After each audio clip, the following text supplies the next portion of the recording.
kita syukuri lagi atas nikmat Allah Subhanahu wa taala yang diberikan kepada kita saat ini, itu duduk dalam majelis ilmu, suatu majelis yang mulia, satu amalan yang istimewa. Dalam sebuah hadis disebutkan, man kharaja fi talabil ilmi fa huwa fi sabilillah hatta yarji. Barang siapa yang dia keluar rumah dengan niat untuk mencari atau belajar ilmu agama, maka dia fi sabilillah, di jalan Allah Subhanahu wa taala, satu amalan yang mulia, hatta yarji'a, sehingga dia kembali ke dalam rumah. Maka tatkala dia keluar rumah untuk belajar ilmu agama, langkahnya ini Allah Subhanahu wa taala sudah beri pahala. Yang mana dalam hadis lainnya disebutkan bahwa malaikat ridho sayap-sayap mereka diinjak oleh para thalabul ilmi, itu orang yang belajar agama. Ini untuk memuliakan orang-orang yang duduk di majelis ilmu. Langkahnya saja ini Allah Subhanahu wa taala muliakan. Belum duduk di majelisnya saja sudah mulia, apalagi sudah duduk dalam majelis ilmu. Ini lebih mulia lagi. Maka bagaimana tawajukan dari kita? Bismillahirrahmanirrahim.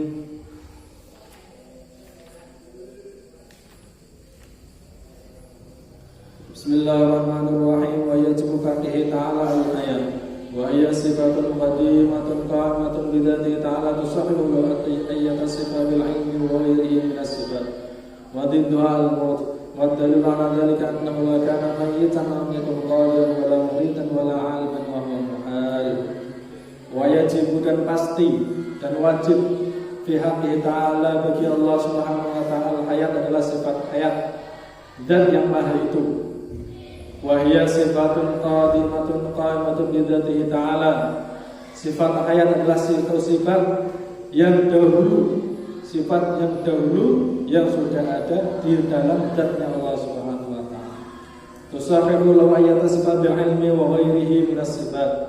Yang mana dengan sifat hayat ini Allah Subhanahu wa taala bisa disifati dengan sifat ilmu dan lain-lainnya.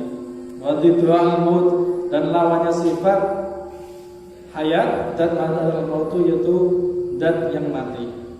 Wa dalil, ataupun buktinya atau dalilnya ala dalika, bahwasanya sudah pasti Allah Subhanahu wa taala punya sifat hayat, zat yang maha hidup.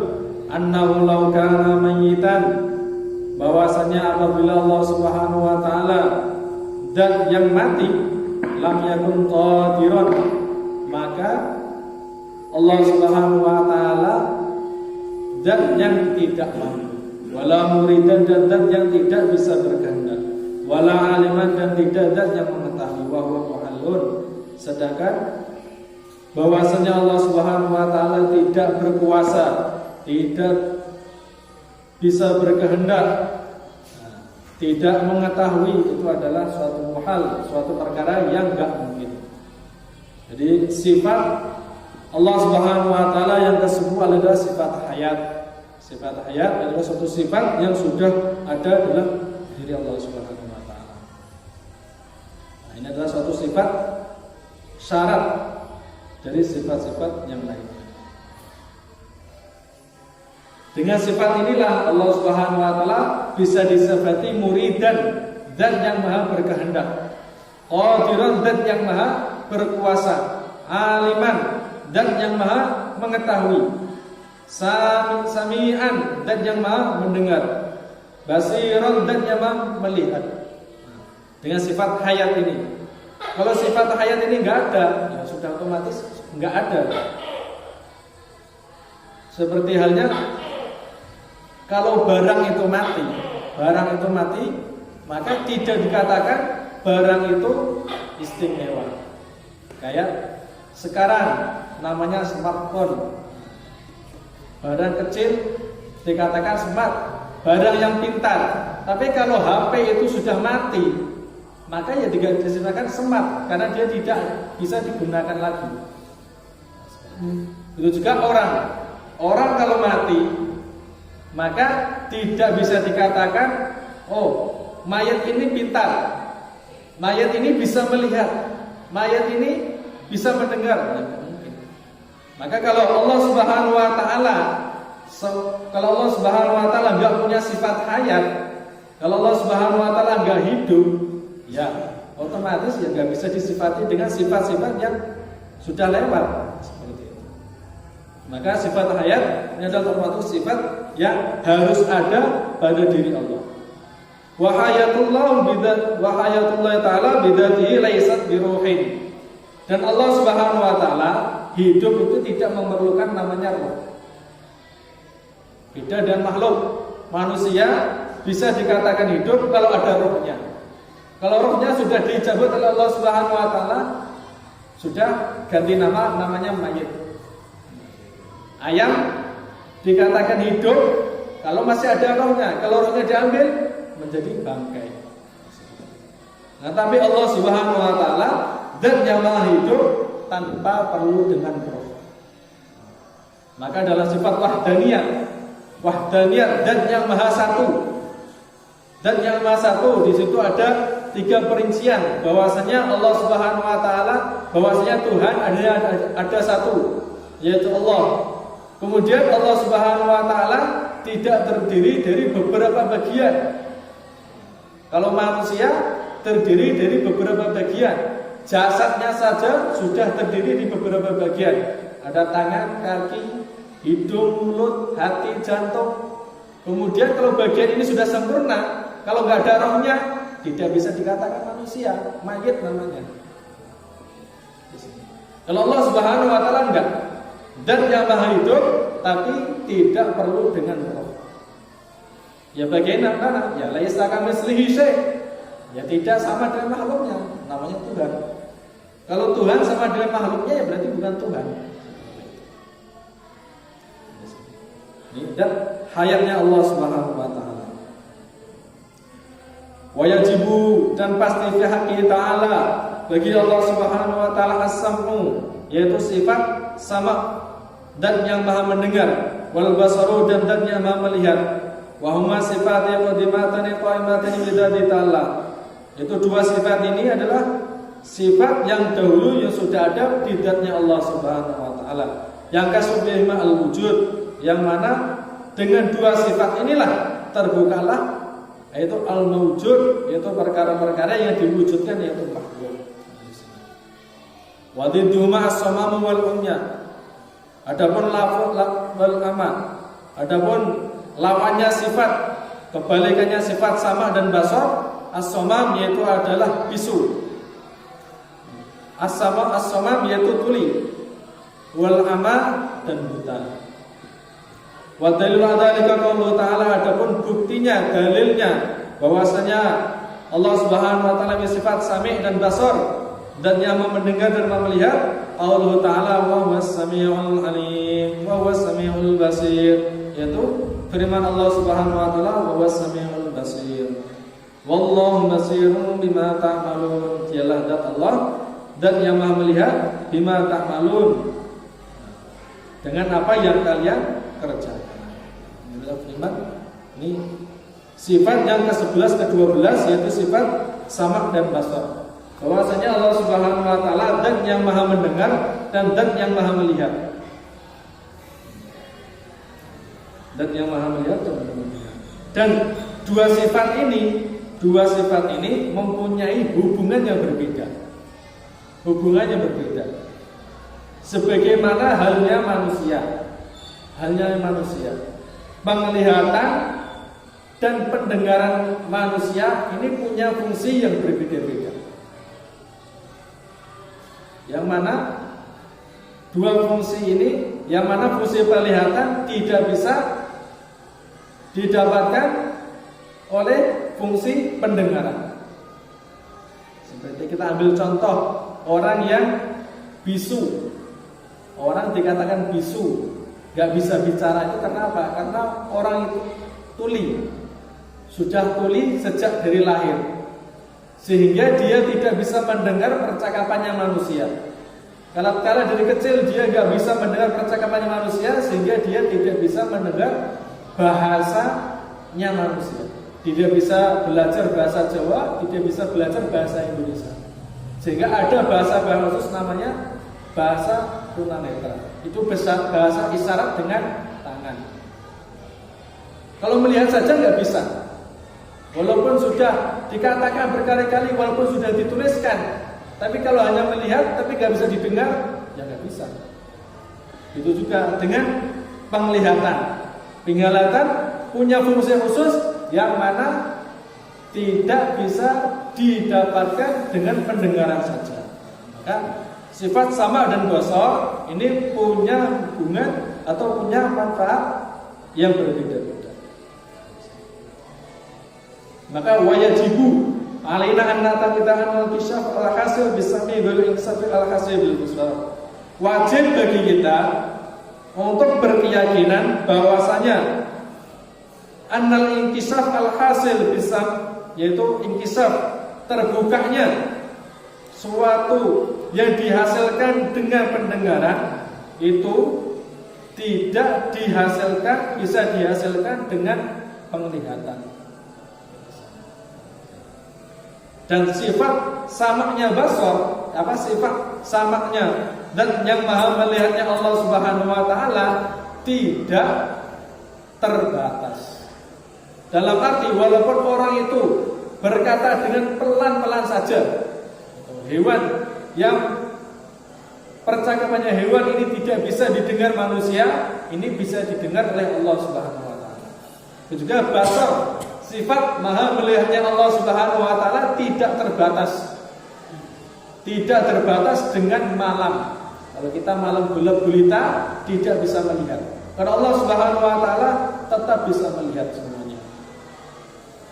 Bahkan andai kata kalau ada semut yang dia di dalam batu, dalam gelapnya batu, kemudian dalam gelapnya hutan, kemudian dalam gelapnya malam, ini Allah Subhanahu wa taala tetap bisa melihat semut itu. Dan sifat sama dan basarnya Allah Subhanahu wa taala. Cuma saya kita dengan berpikir. Bismillahirrahmanirrahim. Kita lanjutkan mengenai bab perkara-perkara yang membatalkan wudu. Kemarin sudah diterangkan mengenai sunnah-sunnahnya wudu, kemudian fardu-fardunya wudu. Sekarang adalah perkara-perkara yang membatalkan wudu. Nawaqidul wudu'i, perkara-perkara yang membatalkan wudu. Tarifun nawaqid jamun naqidin wa ma yuzilu syai'an min aslih wal muradu bil asbab allati yantaha bil wudu wa hiya arba'atun. Ta'rifnya perkara-perkara yang membatalkan wudu yaitu apa? Yaitu satu perkara yang satu asbab-asbab yang wudu menjadi habis, waktunya menjadi habis, manfaatnya menjadi habis. Wa hiya arba'atun, adapun perkara-perkara yang membatalkan wudu itu ada 4. Perkara-perkara yang membatalkan wudu itu ada 4. An-naqidul awal, perkara yang membatalkan yang pertama yaitu al-khariju min ahadits sabilaini, yaitu perkara yang keluar dari salah satu dua jalan atau dua jalan, yaitu dua kemaluan. Min kubulin atau duburin, baik keluarnya dari kemaluan depan atau duburin atau kemaluan belakang. Rihun, baik dia berupa angin atau ghairuhu atau selain angin. Ilal mani, kecuali mani. Kalau orang keluar maninya maka tidak membatalkan wudu. Sawanakan al-khariju mu'tadan, baik yang keluar dari dua jalan ini itu berupa hal yang lumrah. Lumrah itu apa?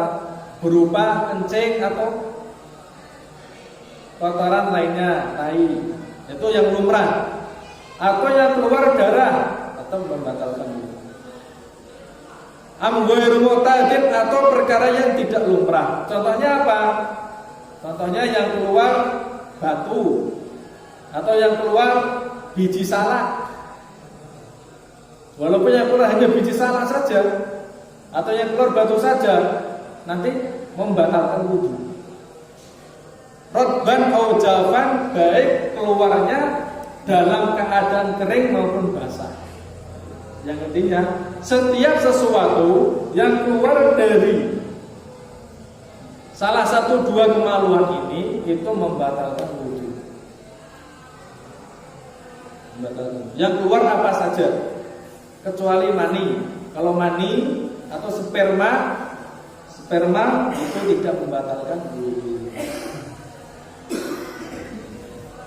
Karena dalam kaidah setiap perkara yang mewajibkan dua perkara. Apabila ada satu perkara yang mewajibkan dua perkara, sedangkan perkara ini ada tuntutan yang lebih besar lagi, maka yang lebih kecil tidak dianggap. Contohnya orang keluar mani, yang namanya artinya adalah junub. Orang yang junub, maka kewajiban dia hanyalah mandi. Tatkala kewajiban dia mandi, maka untuk wudunya tidak dianggap. Dalam arti wudunya nggak batal. Yang jelas dia tidak membatalkan perkara wudu yang lainnya. Itu bagian pertama, yaitu al-kharij min hadis ini, yaitu setiap sesuatu yang keluar dari salah satu dua jalan, yaitu kemaluan depan maupun kemaluan belakang. An-naqidustani, perkara yang membatalkannya bagian kedua, yaitu zawalul aqli, hilangnya akal, hilangnya pikiran. Binaumin, sebab tidur, au ghairihi, atau selain tidur. Illa binaumin qaidin mumakkinin maq'adahu minal ardi, kecuali orang yang tidur dalam keadaan duduk. Orang yang tidur dalam keadaan duduk nanti tidak batal, tapi nanti ada beberapa syaratnya. Sawan atadda bisawal aqli amla, baik hilang akalnya ini disengaja maupun tidak disengaja, tetap hilang, nanti tetap membatalkan wudu. Wa yakunu zawul aqli bin naumi. Adapun contohnya yaitu apa? Wa yakunu zawul aqli bin naumi. Contoh pertama, orang itu hilang akal, tidak sadarkan diri sebab tidur. Orang tidur tidak sadarkan diri. Kalau ditanya nggak bisa jawab. Kalau melindur, ya ngomong sendiri. Ini pertama, orang tidur. Orang tidur membatalkan wudu. Tidur membatalkan wudu. Au jununin, atau gila.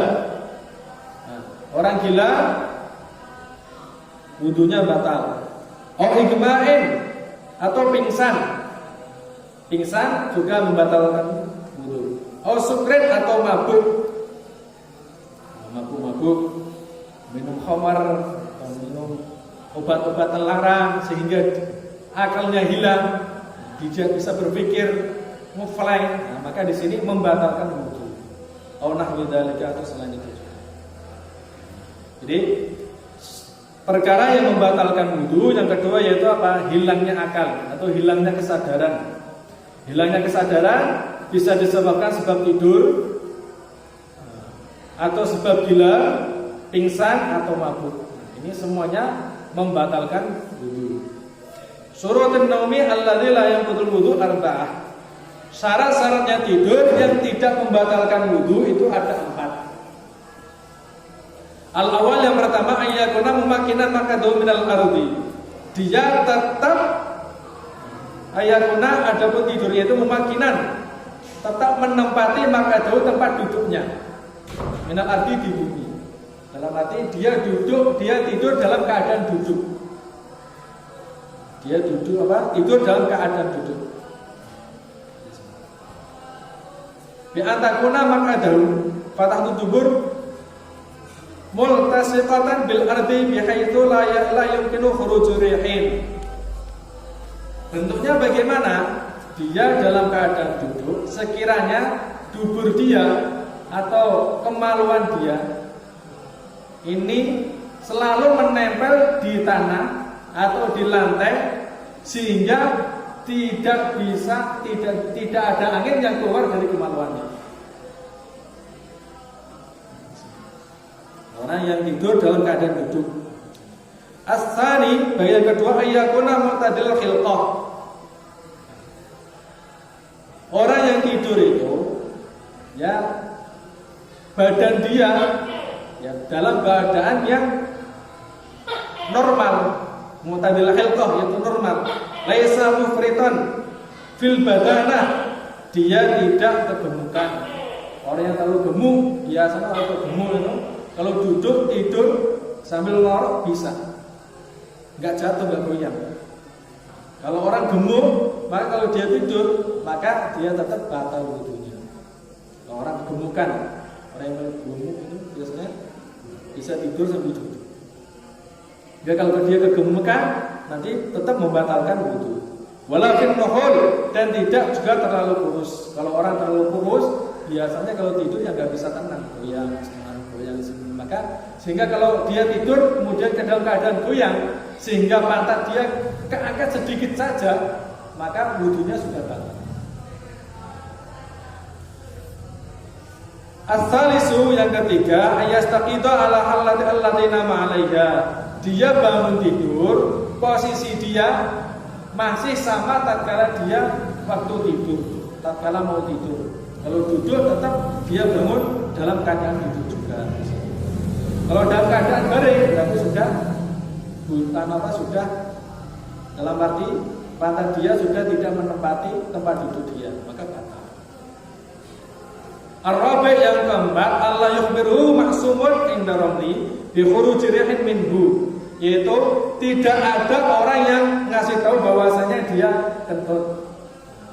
Kalau ada orang yang ngasih tahu tadi kamu waktu tidur dalam keadaan duduk, tadi kamu kentut, maka langsung berarti batal wudhunya. Karena orang yang tidur itu tidak bisa mengontrol dirinya, sehingga kalau ada angin yang keluar dari jalan belakang dia seperti pantatnya, itu sudah wajar. Terus an-naqidus salis, perkara yang membatalkan wudu bagian yang ketiga, iltiqa'i basyarati rajulin wa imra'atin, yaitu bersentuhannya atau bertemunya dua kulit laki-laki dan perempuan. Kulitnya laki-laki dan perempuan saling bersentuhan. Kabiro ini yang keduanya sudah besar. Ajnabiyah ini dan ajnabi bukan mahram. Ajnabi itu apa? Orang yang boleh dinikahi. Min ghairi ha'ilin, tanpa ada ha'il, perkara yang menghalangi. Contohnya kain. Kalau bersentuhan tapi ada kainnya ya enggak batal. Yang batal antara kulit dengan kulit, maka membatalkan wudu. Syurutun naqdil wudu' bil tiqa'i khamsatun. Syarat-syaratnya yang perkara yang membatalkan wudu disebabkan bersentuhan kulit itu ada 5. Al-awwal, yang pertama, ayyakuna bil basyarah, yaitu ya bagian pertama bersentuhannya itu dengan kulit. Dengan kulit. Kharaja bi al-sin, maka mengecualikan, maka tidak membatalkan wudu kalau orang ini menyentuh gigi. Gigi tidak membatalkan wudu. Wal dufur, kuku juga tidak membatalkan wudu. Wasya'ru, dan rambut juga tidak membatalkan wudu. Wa kadzalika batinil aini, begitu juga mata bagian dalam. Mata ini tidak membatalkan wudu. Wal idhami, dan tulang. Ini apabila ada tulang keluar kemudian dipegang, enggak membatalkan wudu. Jadi yang membatalkan wudu hanya kulit. Selain kulit tidak membatalkan wudu. Adapun rambut, kemudian kuku, gigi, itu tidak membatalkan wudu. As-sani, bagian yang kedua, ikhtilaful jinsi, yaitu beda jenis. Fala naqdu bainal mar'ataini wa rajulaini, maka tidak membatalkan wudu kalau orang perempuan bersentuhan dengan perempuan lainnya, tidak batal wudu. Warajulaini, dan dua antara laki-laki dan laki-laki tidak batal wudu. Wa kadzalika al-khunsa, begitu juga orang yang mempunyai dua kemaluan. Ada sebagian orang dilahirkan dengan dua kemaluan, kemaluan laki-laki dan kemaluan wanita, lisyaki. Kalau khunsa, kalau seumpama ada orang khunsa, kalau dalam bahasa kita itu orang lahir tapi dengan dua kemaluan, dan dua kemaluan depannya, kemaluan laki-laki dan kemaluan perempuannya ini semuanya berfungsi. Semuanya berfungsi. Kalau ada orang seperti ini, maka baik yang menyentuh dia laki-laki maupun yang menyentuh perempuan ya nggak batal wudunya. Kalau ada, ya kejadian seperti ini jarang. As-salis, bagian yang ketiga, ayyakuna kabiro ini. Adapun yang ketiga yaitu sesama besarnya, yang bersentuhan sama-sama besarnya. Ai balagha hadas syahwati urfan. Yang dikehendaki besar itu bagaimana? Balagha hadas syahwati urfan, yaitu yang sudah sampai ada syahwatnya. Ada syahwatnya. Bentuk syahwat bagaimana? Bihaitsu la ra'ahuma sahibul tabai salim listihahuma bilizawat. Ini apabila ada seorang melihat, orang melihat itu sudah ada keinginan untuk menikahi. Cocok saya nikahi ini. Misalnya kalau ada anak kecil kemudian kelihatan, oh ini cocok untuk dinikahi. Ini sudah cocok untuk, sudah ingin saya nikahi, berarti sudah besar, walaupun umurnya masih kecil.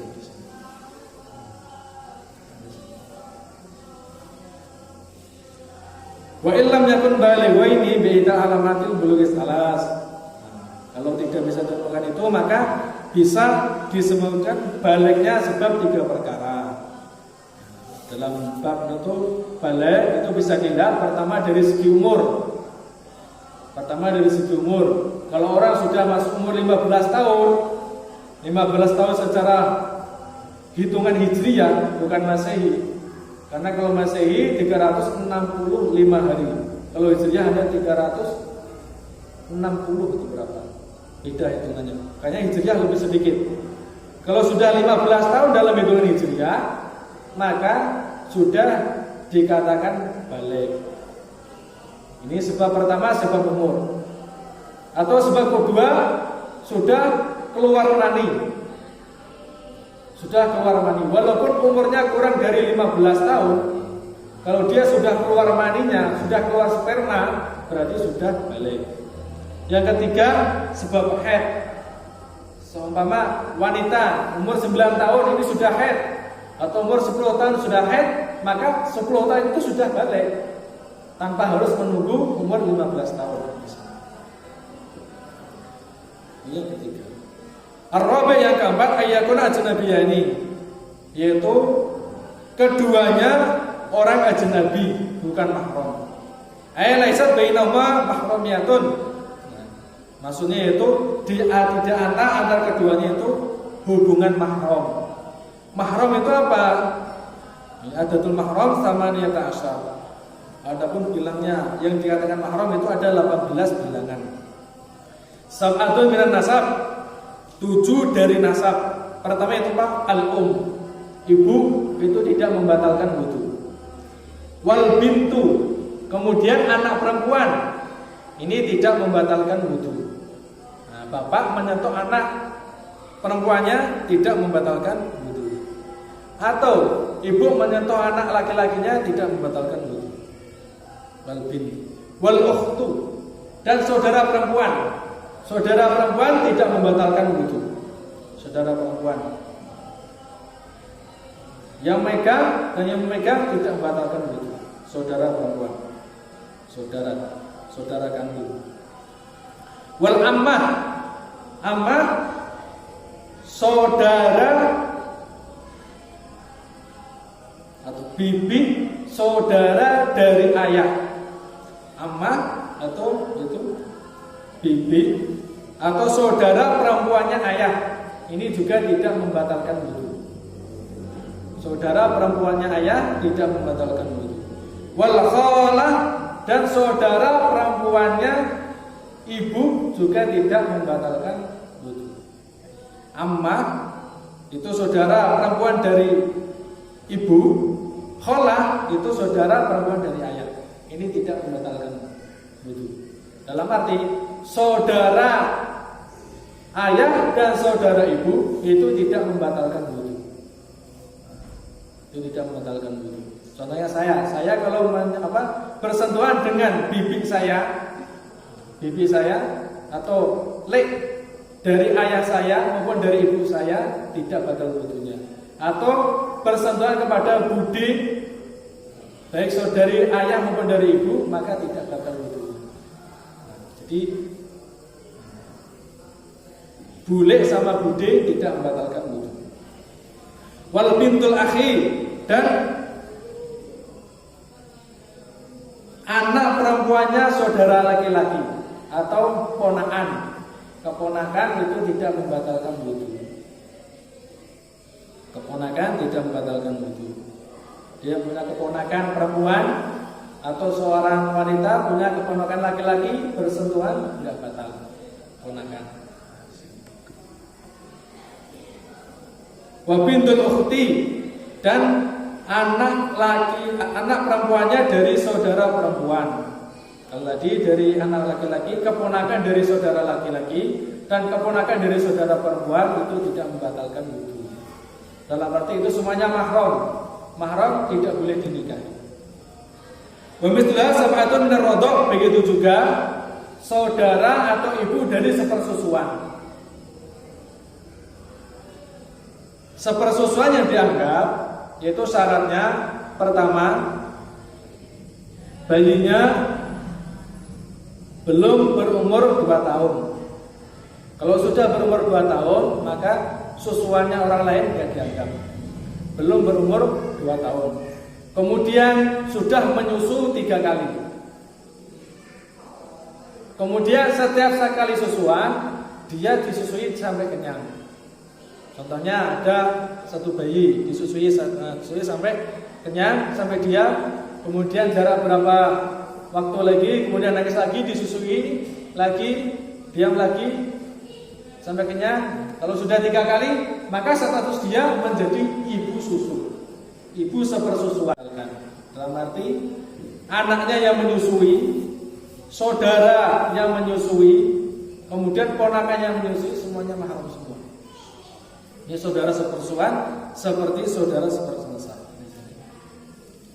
Wa arba'atun minal musahharah, dan mahram yang disebabkan sebab pernikahan itu ada 4. Wa huna ummu zaujah, yaitu ibunya istri. Ibu istri atau ibu suami itu tidak membatalkan wudu. Maka mertua itu tidak membatalkan wudu. Mertua bersentuhan dengan mertua tidak batal wudunya. Kemudian bintu zaujah yaitu anak dari istri. Anak dari istri, mungkin dia menikah dengan janda atau dengan duda, maka di sini anak dari istri, dia menikah dengan janda, maka anaknya dari istrinya, anak dari istrinya ini menjadi mahram. Ini menjadi mahram. Baik istrinya itu sudah berhubungan badan atau belum. Nanti kalau dalam bab pernikahan sendiri nanti ada rinciannya lagi. Kemudian zaujatul ab, kemudian istrinya ayah. Dalam arti ibu tiri. Ibu tiri itu juga mahram. Sudah mahram dalam arti tidak membatalkan wudu. Ibu tiri. Kemudian zaujatul ibn, istrinya anak, istri anak. Kalau istri anak berarti mertua, dalam arti mertua laki-laki tidak membatalkan wudu. Ini mengenai masalah mahram yang tidak membatalkan wudu. Itu ada 18 kurang lebih itu. Yaitu 8, yaitu 7 itu dari nasab, kemudian 7 juga dari sepersusuan, sepersusuan, kemudian 4 dari pernikahan. Yang 4 pernikahannya intinya mertua itu tidak membatalkan wudu, kemudian anaknya istri, anaknya istri juga tidak membatalkan wudu. Anaknya istri tidak membatalkan wudu. Atau anaknya suami juga tidak membatalkan wudu.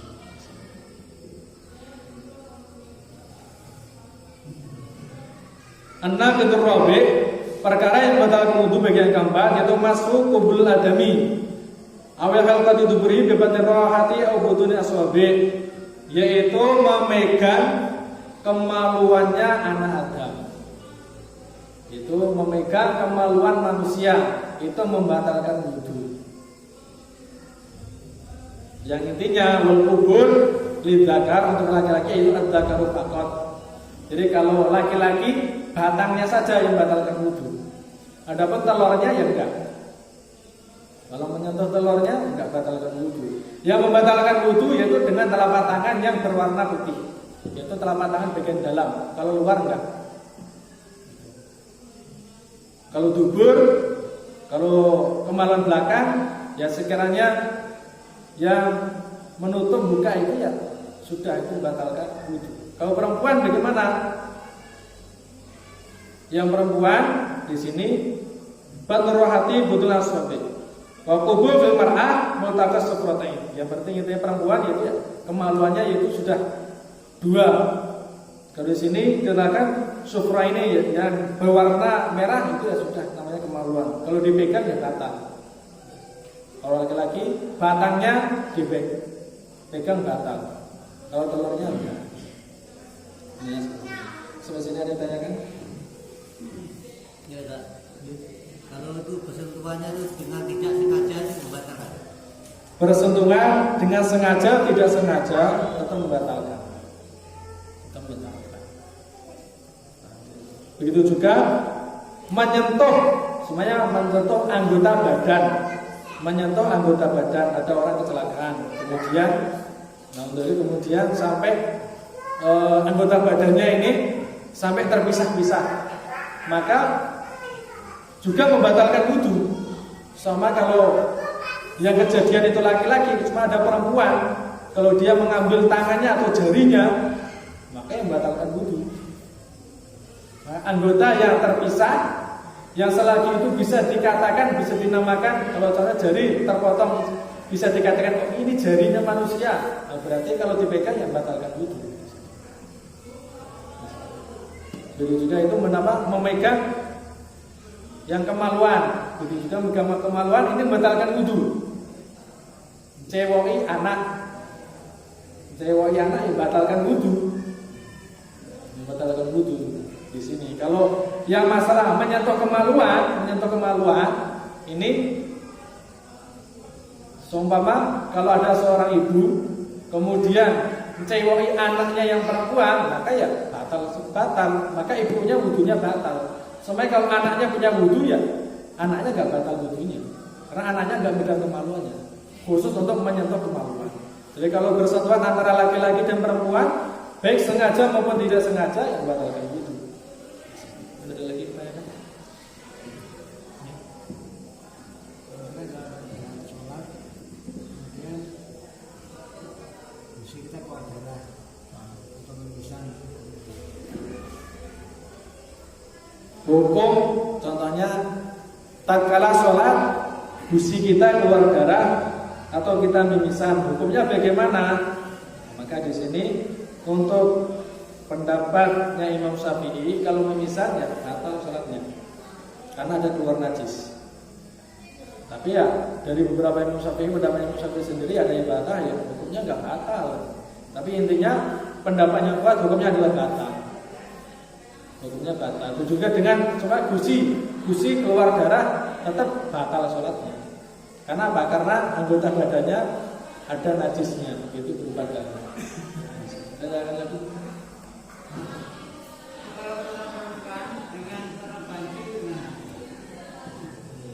Kalau banci, perempuan banci ini kan laki-laki tapi dia bersifat wanita itu batal. Nama banci kan dia aslinya kan laki-laki. Aslinya laki-laki. Walaupun seumpama untuk kasus sekarang, walaupun dia sudah transgender, dalam arti sudah merubah kemaluannya. Supaya ada seorang laki-laki, dia operasi berubah menjadi wanita. Walaupun dia status dia bentuk dia wanita, status dia tetap laki-laki. Status dia tetap laki-laki. Semua ada wanita menyentuh dia, maka ya wanita itu batal. Ini ada lagi banyak lagi. Tadi keluar darah itu termasuk najis, ini membatalkan wudu. Kalau kita itu bukan bangkai, itu juga najis, itu membatalkan wudu. Yang kalau keluar darah dalam sholat itu nggak batalkan wudu, tapi batalkan sholat karena najis. Kalau wudunya nggak batal. Begitu juga dengan seumpama ada bangkai kita ambil, ada najis, jangan bangkai najis atau kotoran apa kita ambil, tontonan kita ambil, ya wudunya nggak batal. Memegang najis kotoran dalam keadaan wudu itu tidak membatalkan wudu. Tidak membatalkan wudu. Tapi kalau dalam keadaan sholat, semuanya ada najis, kita terkena najis, bersentuhan dengan najis, ya batal sholatnya.